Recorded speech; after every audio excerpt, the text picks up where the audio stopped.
Here's a nice example of a piece of boulder opal from central Queensland. It's got a couple of layers on it. The rule's in millimetres, but the rule's down the bottom. If I bring it up here, square it up for you,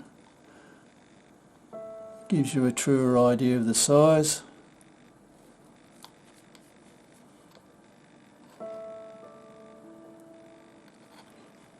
Anyway, on the top here you've got this lovely blue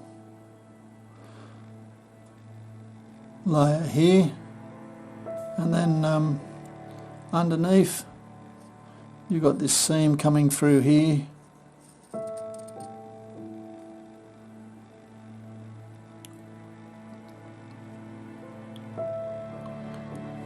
Another piece of opal over here. It's got a scale on the top, needs to be ground off.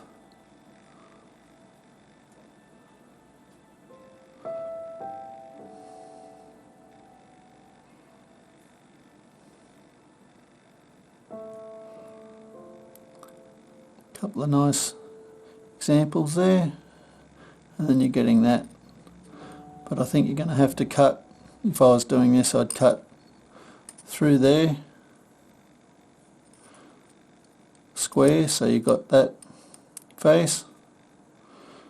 You're going to cut down through there, so you're not going to lose that.